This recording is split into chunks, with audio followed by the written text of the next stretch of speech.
Welcome to Tech Talk Tuesday, brought to you by Idaho Public Television and Montana PBS.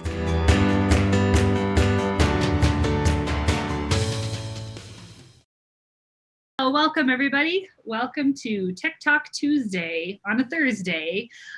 My name is Nikki Bradenberg, and I'm here today with our guest teacher, Tracy Piltz. Hi, Tracy. Hi, Nikki. We are talking about coding today. These slides are interactive and available to you if you follow this link, bit.ly/techtalktuesday1020. And that is this exact slide deck. We've got links placed in there throughout, and you can click on those and follow along. It's where sharing here. 10 reasons to teach coding. That's just a fun little graphic to give you some context for why we think this is important. We probably should have put that slide in a different order. I'll introduce ourselves here and maybe go back to that last one. I'm Nikki and I work for Montana PBS. I'm the Director of Education and I'm going on 4 years here. Prior to this, I taught in elementary school and did most of my teaching in the kindergarten and first grade classroom in a rural school just east of Bozeman. And coding became one of those things that I tried one time on a whim and loved it so much that I just adopted it to be a regular practice. I think all kids should code. I think grown-ups should code.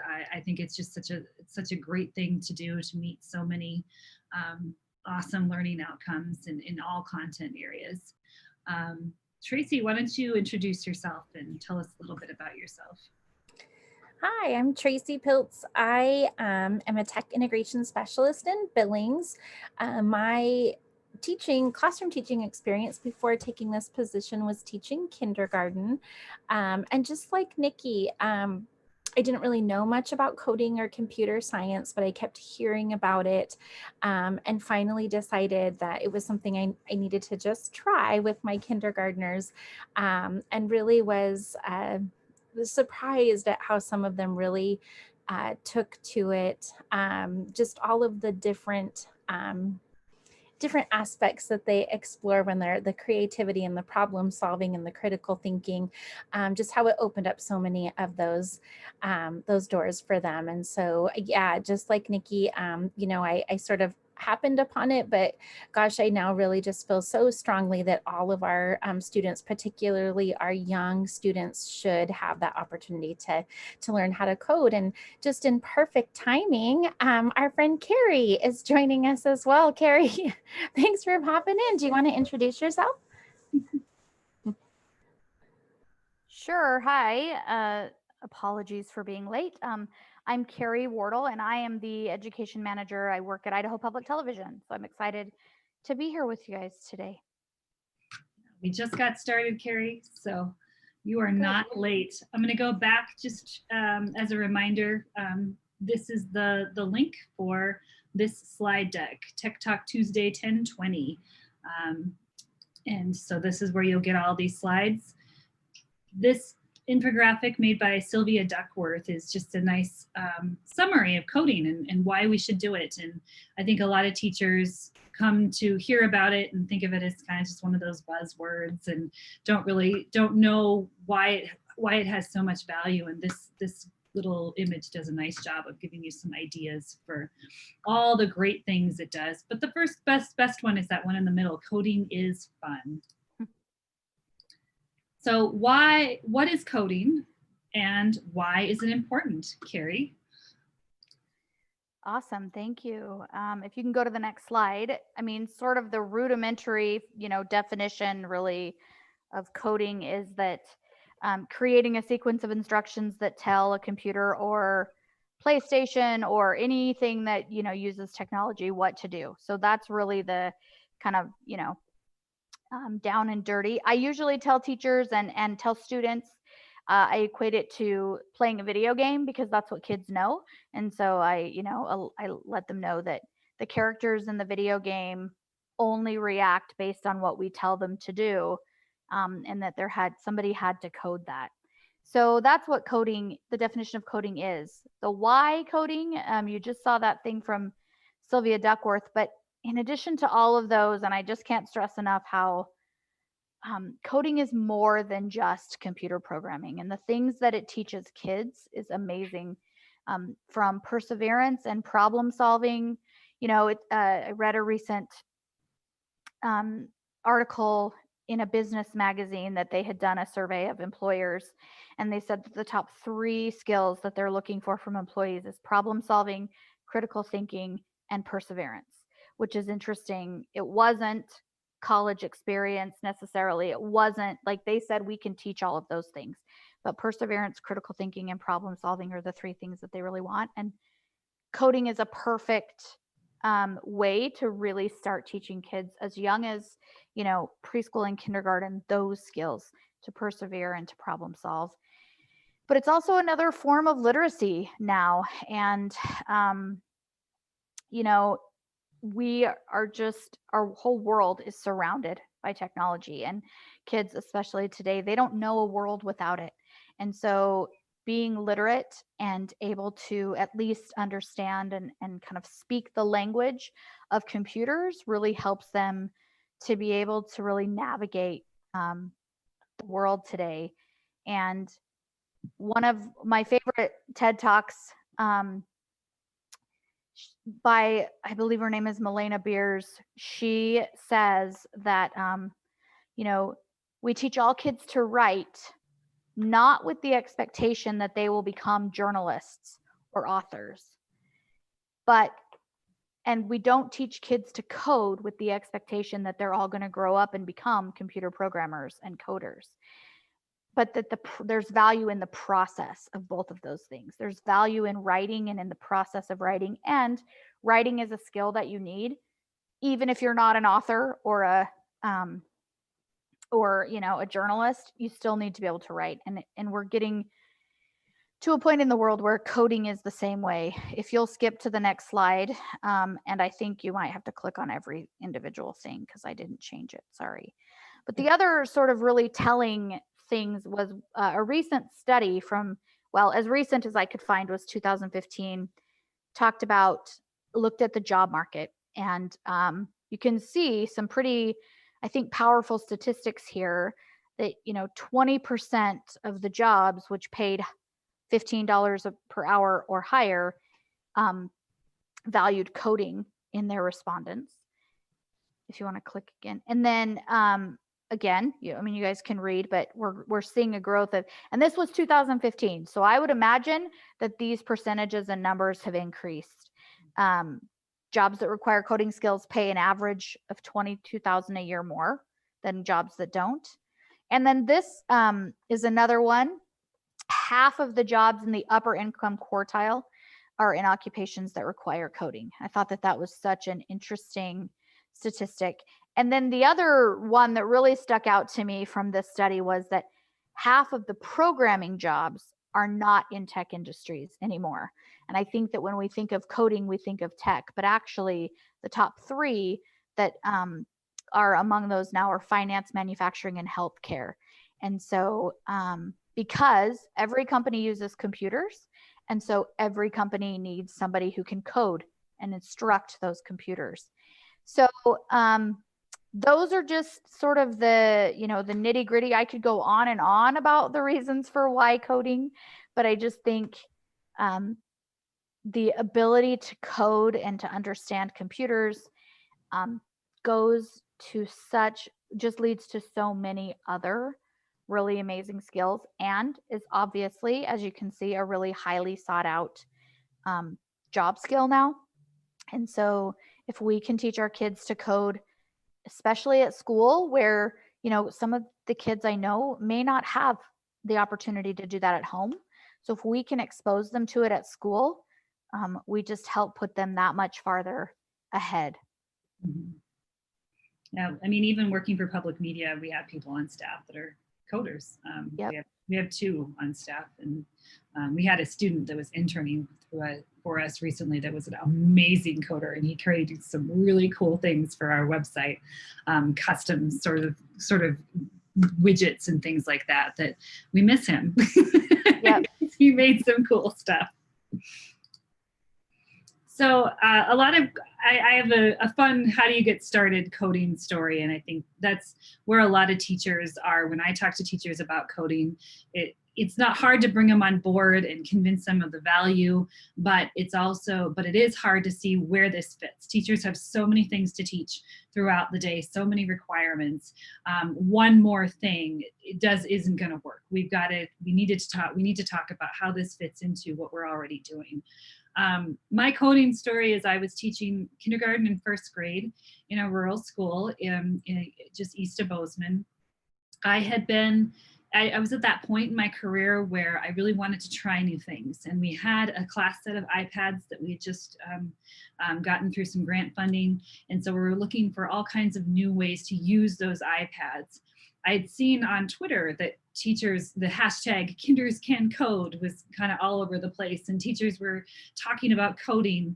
And I just wanted to check it out. And so I reached out to our technology and librarian at the school and asked him if he would help, because in his former life, he had been a computer programmer.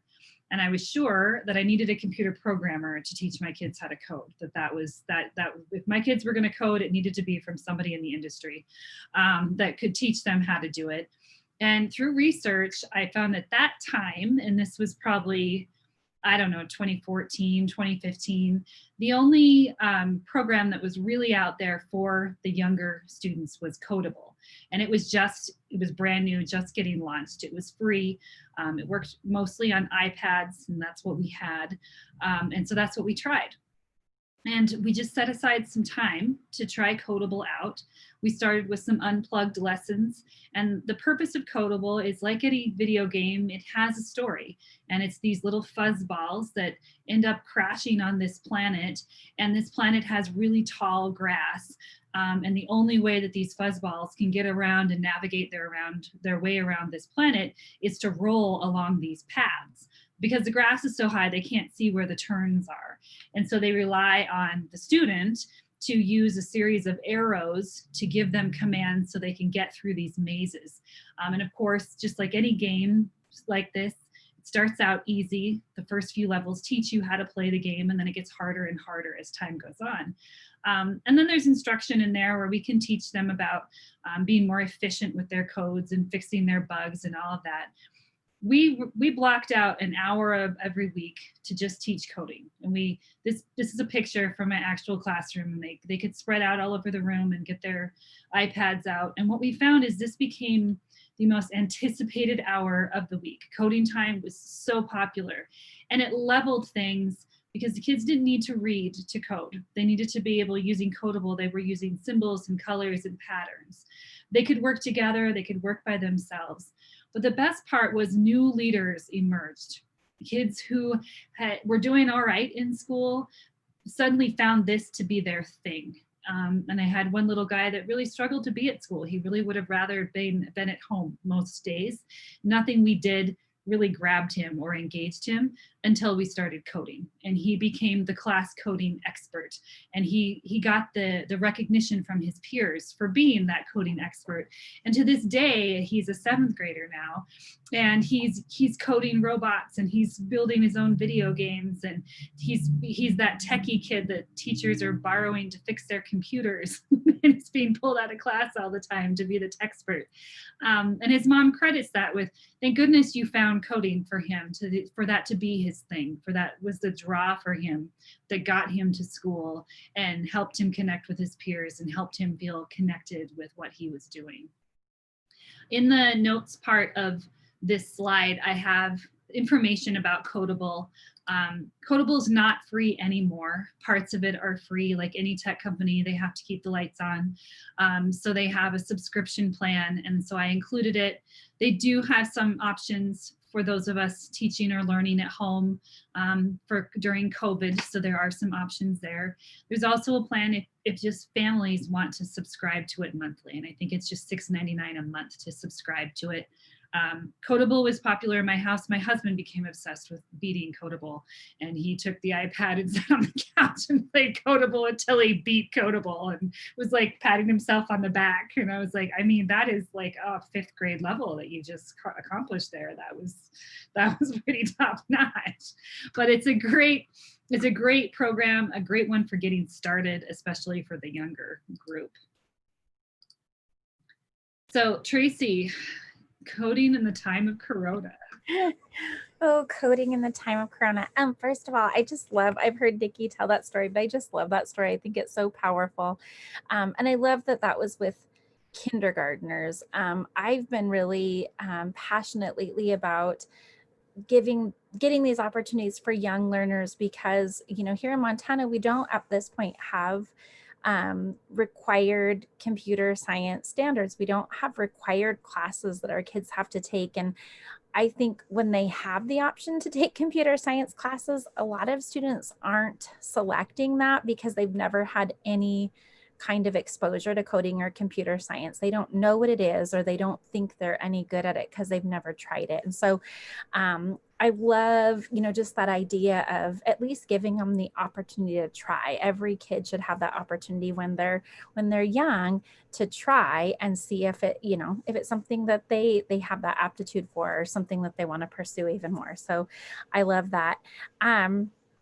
So on top of being a tech integration specialist here in my district in Billings, I've also had the great pleasure this year of teaching remote 1st grade. So right when school began, I found out that they needed somebody to fill a remote 1st grade teaching position. And so I've been doing that for the past several months. And so I have some experience with, you know, teaching virtually in this time. And coding is such a perfect fit for these different learning situations that we find ourselves in the time of Corona, whether that be a hybrid learning situation or fully remote.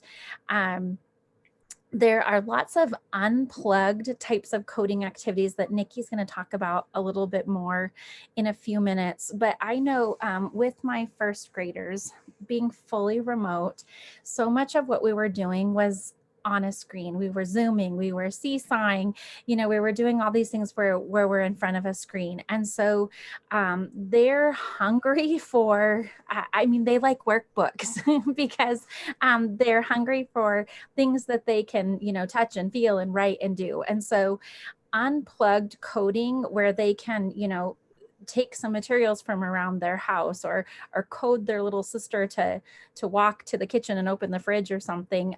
Those types of unplugged activities are such a great fit for those students, just to give them something away from the screen to be practicing those different skills. And then also for those asynchronous learning times, Code.org is one that we'll talk a little bit more about too, but they have such a great, thorough lesson plan laid out for each one of their lessons. They include videos that are already created. And so it's really set up so well for asynchronous learning because as long as you teach your kids to move through the lesson kind of a bubble at a time and be sure that they're taking the time to watch those videos, there's really nothing that you as a teacher would necessarily need to prep. You could assign those lessons to them and make sure that they're looking at those videos, and they could be working through this really asynchronously. Other programs, Nikki mentioned Codeable, CodeSpark, a lot of the programs that I've used, and we'll share some links to more of those tools later. They're all adapting, as every tech tool is right now, for hybrid or remote learning. And so they have those options for learning at home that make it really easy for our kids to get connected and start coding from home. So really great asynchronous options. I know, again, with my 1st graders, you know, they had a lot of time where we're synchronous together. They had specific tasks to do, but I was always looking at some of those more like can-do types of opportunities for them. What are some things that they could explore and investigate if they want to go a little bit deeper or be challenged? And so I think in Corona, in hybrid or remote learning times, I think that coding really presents itself as a perfect asynchronous sort of can-do challenge type of thing that you can have available to your students. Yeah, absolutely. Let's see. So coding resources. So along the lines of, you know, where does this fit into what I do? And I think that's a big question that teachers have, and that is, coding can be language arts, coding can be math, coding can be STEM. Coding fits wherever you need it to fit. When I started, it was math, and I did it during our math time, and I inserted it into our math block on a Friday afternoon or something like that. And then as we did it whole group for a number of sessions so that I felt like everybody could do it independently. And then it became a math center. And as they moved around the room and they were focusing on different strategies, they could pick up coding and do that for 15 or 20 minutes a day.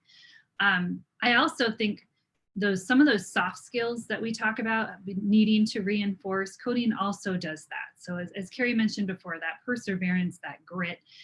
In my classroom, we called it practice not quitting. And that was from a project my co-teacher was doing for his master's degree, was really trying to help kids build their stamina and to do things that were hard. And we talked them through, like, when you do things that are hard and you practice not giving up and you believe in yourself, you get to celebrate something big at the end. And so we would do all kinds of things, borrowing from the Daily 5 stamina practice, where we're going to code for 20 minutes now, and nobody's going to say the words "I can't do this." Like, nobody, like, those words aren't allowed during this time. And so I think if you want to focus on a content area, you can, and I think it easily fits into these standards, but it also fits into that, just helping kids practice trying something new and struggling a little bit and working together or working on their own to find the process of the solutions for their own problem. These are some of the areas that, depending on the platform you use, that you could reach with coding. But basically, it's a matter of picking a platform and just going with it. I think I'm on the wrong screen here. I think we're doing, did I take Carrie's slide, or was I supposed to do this one? I think that doesn't matter. So a couple of places you could insert it into your day. A great place to start is one of the first weeks in December is Computer Science Awareness Week. And that's when we're promoting the Hour of Code. And so it's a challenge extended to all classrooms to have kids accumulate 60 minutes of coding. And you can go to code.org and go to Hour of Code, just Google Hour of Code, and there's a lot of different specific activities you can do with kids to give them that taste. And we just set a goal. Everybody's going to code for an hour. And then there are certificates you can print off and you can celebrate that. And that gives everybody a taste of what it is. It allows you to introduce it. And then from there, you can set it up as learning centers during any of your content areas.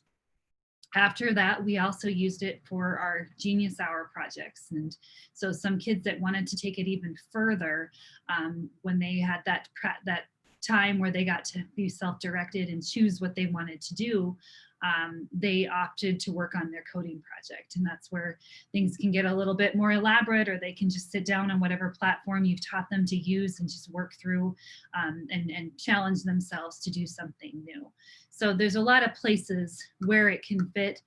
I think the other thing I would add to this is putting it in your lesson plan if you are remote learning or online learning, adding it to your weekly schedule and making that an option that kids can sign into whatever platform you're going to use and spend 20, 30 minutes coding and building something with code.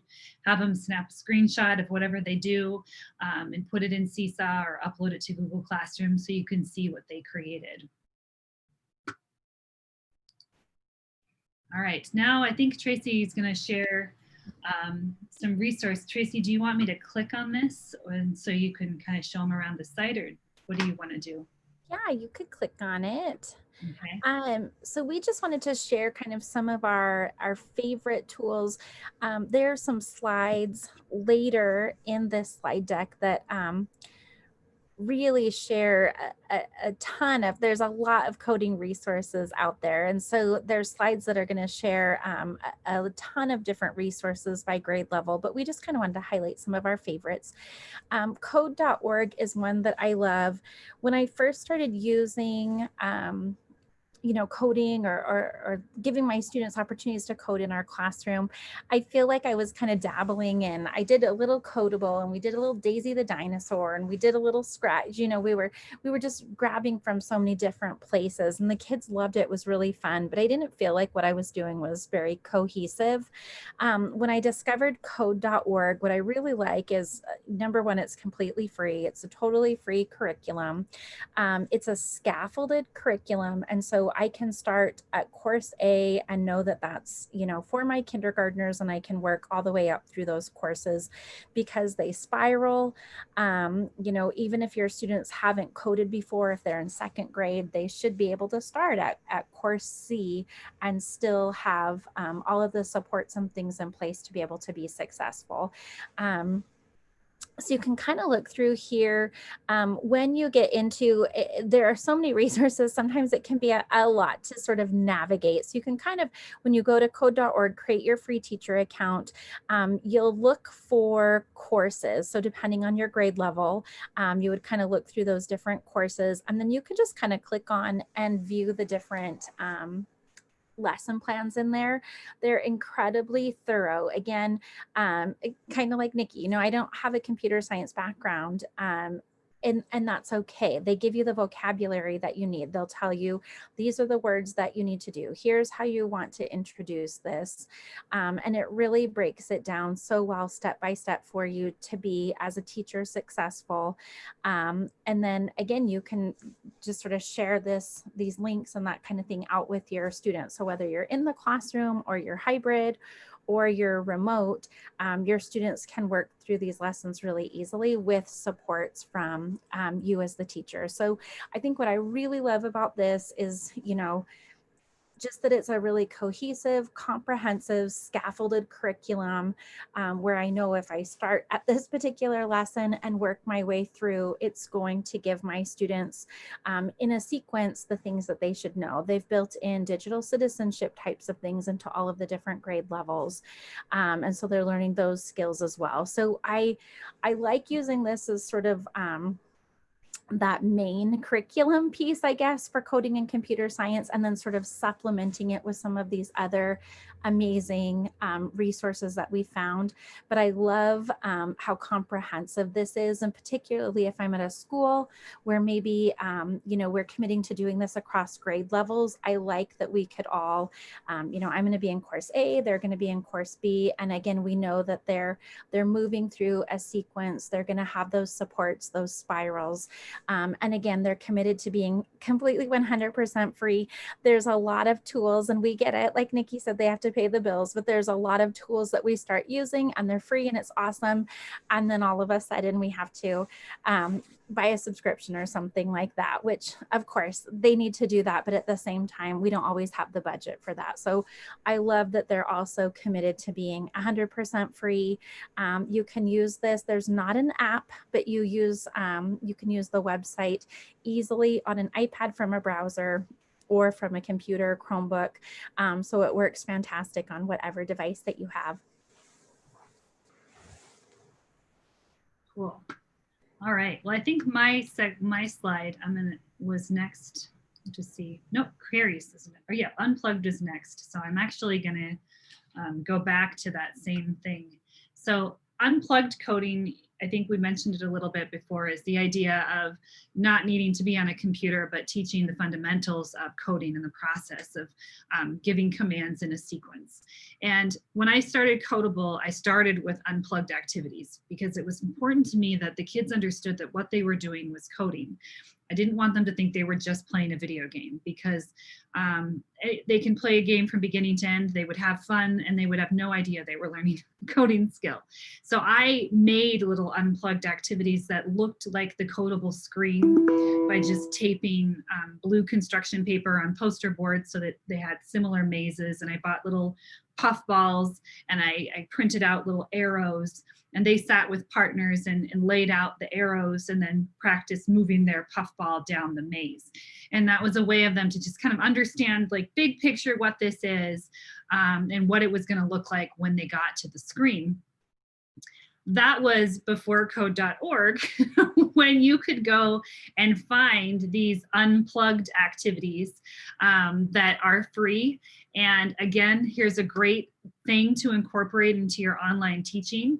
It starts with a video that they can watch, and then takes them to one of these things and gives them a workspace and walks them through some of these activities that don't necessarily require oh my, you completed the puzzle, to you. And they just drag the block to the carpet or to the carpet. Just learning those kinds of activities. There's all kinds of, I think I'll go back to this one. There's all kinds of things that could be printed out and sent home, or the link shared and could be printed at home. A lot of it is paper pencil kinds of things. A lot of it looks like your map skills, or looking at a grid and looking at coordinates on a grid. So if you think about games like Battleship, that's all the same kind of fundamentals of coding. So we can reinforce computer science by giving kids these sort of unplugged learning experiences. And this is great for in buildings where maybe you're sharing devices or you don't have a full set of devices. You can still teach the concepts of coding without having devices. So in the slide deck right here, I put the link to the unplugged activities, and that's what this page is. And there's curriculum and a curriculum book, and then the actual lessons with a video and things that go along with it. So that's unplugged learning. Get back to my slides. And Carrie, I think we get to hear from you now. Do you want me to click on this? Yes, please. So another really great resource, and especially for those younger kids, is PBS Kids Scratch Junior. And I know Tracy mentioned, she loved that Nikki was starting that in kindergarten. I am a big proponent of starting coding young. And, I often say, we don't start teaching kids math in 5th grade. We don't start teaching kids to read in 5th grade. There's a reason that we teach kids things at a young age.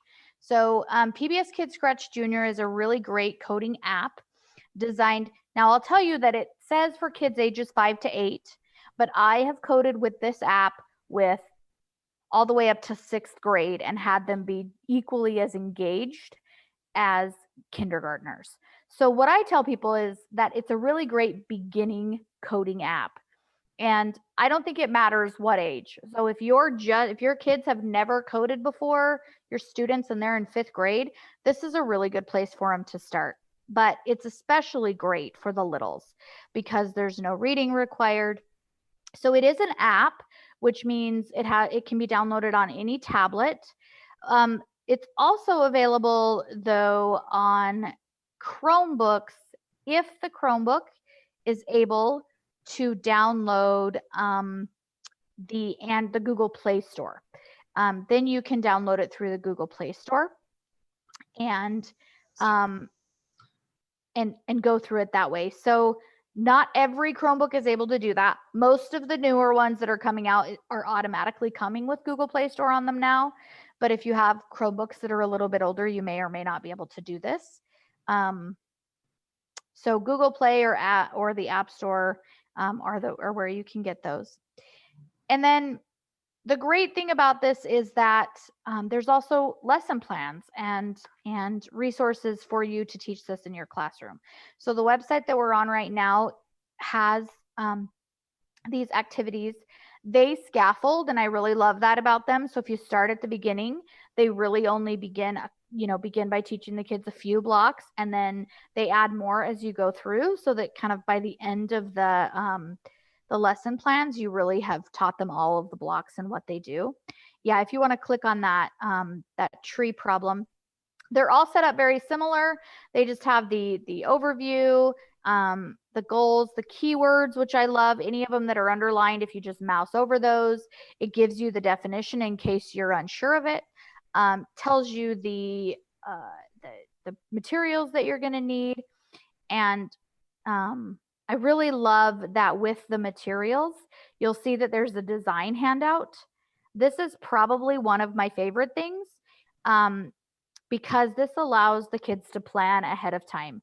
And I know that as a former 5th grade teacher myself, the kids hated planning anything. They hated a rough draft of writing. They hated they just wanted to jump in and do it, right? And so this is a really good activity for them to be able to jump in and plan ahead. And then there's also, if you print it double-sided, there's also a reflection piece on that. So I really love that. And then there's parent handouts that come in both English and Spanish. And I love this as well. So it just gives the parents some questions that they can ask the kids about coding. And then there's always just a little background. There's always, and as Nikki just talked about, there's always an unplugged game that you can start with. And then there's the explore part. And usually, there's a video that the kids watch. So these are the blocks the kids are going to learn. And the cool thing for teachers is that, as Nikki just showed you, if you click on any of those, it tells you how to do it. So again, you don't have to be a computer programmer to teach your kindergartners how to code. It's all right in here. It gives you examples and shows you how to do it. So these are the blocks the kids are going to learn during this lesson. And it gives you those examples and really shows you how to do it. And then if you scroll down, there you go. Every one of them has a video. In this particular video, for example, Peg and Cat get stuck in a tree. It ends with Cat stuck in the tree, and then the kids code him down. They rescue him. They figure out a way to do that. And so that tells you what the task is. It gives you a couple of examples of what that might look like. When you're coding, and even some of the blocks that you can use. So again, this is a great resource to use as well. And then there is always there's a challenge. There's usually a math and a literacy extension. And then the coding challenge is for that kid who, is done in 10 minutes and the rest of the class is not, and he's bored and needs something to do. Here's a couple of things that can help you, you can help them take it up to the next level. And then again, there's that English versus Spanish handout. So everything you need is right here. The lessons are all set up the same, and I love that. And then there's also a certificate when the kids finish. There's how-to cards. So this is the certificate that you can print off for your students. There's a social media badge. If you're a total nerd like I am, I put a badge in everything, like email signatures everywhere, because I'm a nerd. So there's a badge you can download and, put on wherever. And then there's how-to cards. Now, I'll tell you, I rarely see students use how-to cards because students typically just jump in and figure it out. But these are really great for teachers. And that's honestly where I see these being used the most, is that teachers print this off and sort of have it as their own little cheat sheet as they're teaching or working with kids, because teachers are not quite as brave always as students. Students will just jump in and do it and they'll figure it out, and teachers aren't always. So the how-to cards are not that your students can't use them, but I just find that teachers use those a lot more. So PBS Kids Scratch Junior is amazing. I will just give you one sort of pro tip, is that you will, if you just Google Scratch Junior, if you just go to the App Store and look for Scratch Junior, you will find an app called Scratch Junior. It has the same interface. Scratch Junior was originally designed by MIT, and then PBS said, hey, can we have a part of that? And so you'll notice that it looks very similar. The cool thing, and then it'll have that little cat guy on there, and that's fine. And if your kids can code in one, they can code in the other. But the cool thing about the PBS Kids version is that the characters are the PBS Kids characters. So your kids get to code the Wildcrats, they get to code Arthur, and they also have the PBS Kids background. And I'll tell you that that is, for some kids, a tipping point. And probably one of my favorite stories comes from a fifth grader who I was invited in to help do coding, and he thought he was too cool for little baby coding, is what he called it. And, you know, because PBS Kids is what he saw. And I, you know, said, well, I want you to at least give it a try. And the activity that we were doing that day was with Wildcrats, but I gave him some time to explore. And this boy is sitting there with his attitude, right? And one of the other kids next to him pulls it up, starts looking through the characters, and that little boy looks over and he says very loudly, goes, "Wait, you have Wildcrats in here?" And I said, "Yes, we do." And that was it. And he was hooked. He did not have attitude the rest of the time. We were not coding with Wildcrats in that specific activity, but I let him code with Wildcrats. And that was all it took for him. So for some kids, the buy-in is that they love to be able to code these characters and these shows and these backgrounds that they know. And they think it's pretty cool to be able to put Wildcrats in the, you know, Arthur classroom and things like that. So you can use either one. I just often get emails from teachers like, "Wait, I downloaded the app and there's no PBS Kids characters." And I always tell them, you downloaded just the Scratch Junior one. So look for the PBS Kids Scratch Junior version, just because those characters are sort of what make it really fun for the kiddos. Oops. Cool. All right. Yeah, I wanted to show one more thing. My favorite thing to do is in the Creature Powers lesson is the Scratch Junior Simon Says game. And this, I think, is another unplugged activity. And the whole thing is we teach that nothing happens without the green flag. That's the first block. Everything has to start on the green flag. So to really reinforce that, you play Simon Says, where instead of saying Simon Says, you show the green flag. And so this is great kinesthetic activity. And it also helps introduce what these blocks might do and what the motion might be. So I have these printed and just in a 3-ring notebook, and I kind of just flip them up. And so on this one, they would do this because the green flag is there. This one, they wouldn't because there's no green flag. And you can kind of go through all of the different motions and play that game and it really helps them conceptualize. And when they're building their code and they're confused as to why it's not doing anything, when they press the green flag start button, you can remind them of this game. Well, remember, Simon Says, got to use the green flag. So I think this is another great activity that is built right in this curriculum. Well, and with those cards, I'll just tell you, I taught this to a group of kindergarten teachers. I went in and taught them how to code and did a professional development with them. They decided, and it was over a summer, and they decided that they would spend the first half of the school year before Christmas using those as their directional prompts to their kids.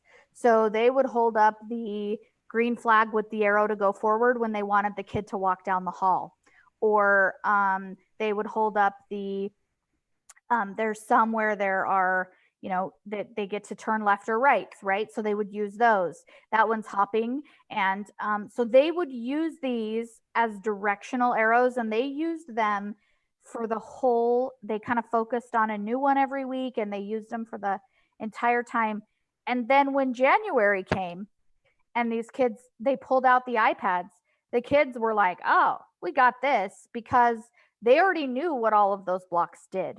And that was not my idea. That was this group of amazing kindergarten teachers that went, "Wait, let's start with this."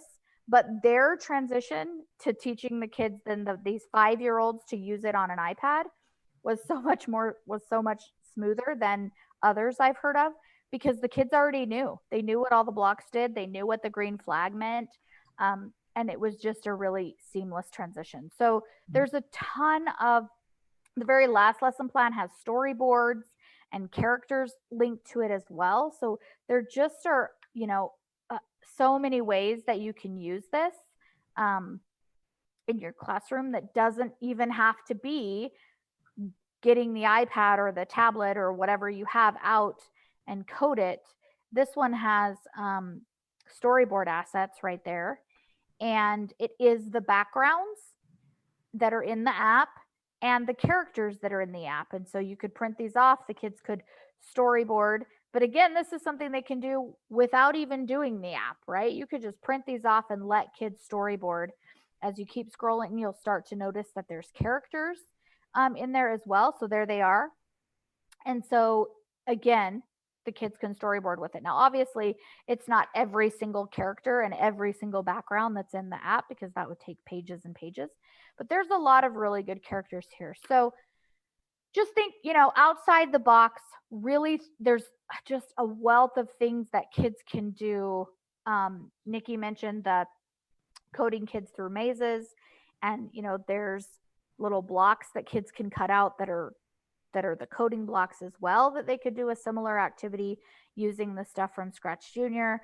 So there's just so many things that kids can do that don't have to be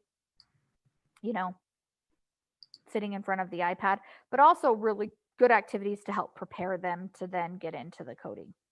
Mm-hmm. Yeah, I didn't know that was there, the storyboards and the characters. So I learned something. Yeah, because we don't usually teach the last lesson. I go in and do the first lesson. And then, the first one, maybe two, and then that's it. But I know the first one really, really well. Yep, me too. Yeah, but I love that, and I could definitely see that being a beneficial thing, from the beginning, using that with kids, letting them use that design sheet, plan it out, then let them storyboard it, which is a real life process, right? I mean, that is what they do when they design the shows. They physically draw it out, they storyboard it, they, all of those things. So anyway, I think it's just a really thorough curriculum, and really a great way to teach kids to code and to start beginning to learn those skills. Yeah, one of the best for sure. So the next few slides, we didn't want to talk over, but these are just curation of the different programs and apps that you can be using, that as you want to use coding, you come into it with a grade level and a device that you have available to you. So you need to match those two things. And so I always say I can't recommend the best tool, because that really depends on what you have available to you, and then we can narrow it down from there. But on this slide, we've got things organized by grade level, and then just kind of talks about what you see in each of those. And this is all hyperlinked. So if you have the slide deck, you can get to all of those by clicking on the links. And then this is our 3 through 8 recommendations. You can see there's some overlap. There are quite a few platforms that are K-12. I think Codeorg is really for the starting and for the advanced work. And we see, Scratch Junior was developed for that pre-K to 2 audience, but gosh, Carrie and I have successfully used it with up to 5th grade because it's so creative and so open-ended. And then we've added these last 3 here. These are ones you do have to pay for, and they come with sort of that extra thing that you plug into a device, and the code makes that thing do something. So in Make Code is like a little switch circuit board that lights up or makes sounds based on the code that's built on the computer. Lego Robotics are where we're putting Legos together, and then we build the code to make this Lego thing move. And Sphero are balls that roll around and can go through water and go off jumps, and the kids use code to get the balls to move. So you can do code on a screen, or you can code things to move depending on where your students are. And in an ideal world, a school would have all of these kinds of things available, so kids had these opportunities available. But if you've got grant funds and parent group money to spend on STEM materials, these are great places to go, or great things to use. This is a list of iPad and tablet apps. So if that's what you have available, these are ones that we like. We probably could have spent a lot of time on Osmo during this presentation too. I think we all love Osmo for coding. One that you do have to purchase, and need multiple sets of them in a classroom, but they were really popular in my class. And then of course, those are the web-based. So if you're on a Chromebook or you're on desktop computers, these are some resources that you can use for those platforms. And then this is just some supplemental information, other links to dig into and explore and get a feel for what kinds of coding resources you have available to you. I think any advice to anyone just starting is to just do some yourself. You know, pick up a platform and start do what the kids would do and take yourself through a few levels, and you'll be surprised how engaging and somewhat addictive it is to build it and try it out. And then once you've figured it out, and try it with the kids and see what happens. So Tracy, Carrie, any final words or last motivational statements for our audience today? No, I think we've said it, but just again, to not feel. I like how Carrie said sometimes adults aren't quite as brave as kids. So for us as teachers to kind of put on our brave faces and know that we don't need to be computer programmers. All of these tools we've shared have so many supports to help you just jump in and again use your kids. We started with Codeorg.